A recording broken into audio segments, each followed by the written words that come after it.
Ndio wadau, kama nilivyokwisha kutangulia, naitwa Mr. Makemba na nipo hapa Mangola. Huku ni Karatu, nimekuja kwa ajili ya kumletea mdau mbegu ya samaki. Labda tumsikilize yeye ameonaje huduma zetu, na leo hii tunampandia samaki kwenye bwawa lake baada ya kutuconsult online, na leo hii hatimaye Mr. Makemba amefika kwake. Ndio mdau, jitambulishe, unaitwa nani na kitu gani kimekusukuma kuanza ufugaji wa samaki, na umeonaje baada kuliko huduma kutoka kwetu, na leo hii nimefika hapa shambani kwako na tupo katika hatua za kuwapanda samaki. Hebu jitambulishe na kitu gani kimekuhamasisha uweze kufuga samaki. Karibu. Kwa jina naitwa Isa Ngimba, ni mkazi wa wilaya Karatu, tarafa ya Yasi, hapa Mangola. Mimi binafsi ni mpenzi wa kufuga samaki, kwa hiyo niliwasiliana na Bwana Makemba online.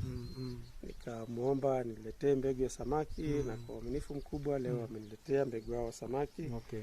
Kwenye pakiti hapa kama unavyoona wako vifaranga 800.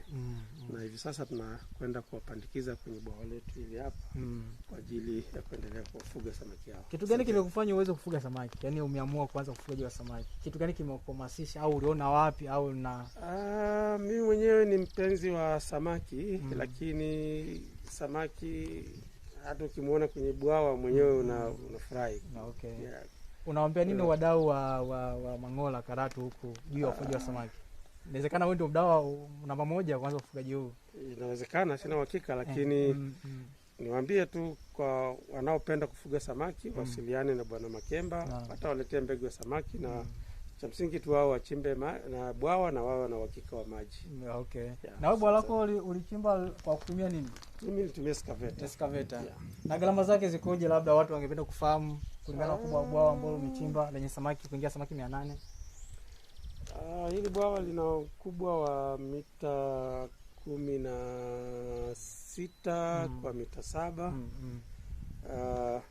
Excavator ilikuwa na kazi nyingine hapa shambani ya kuchimba mtaro, lakini ilitumia kama wastani wa masaa mawili kuchimba. Okay.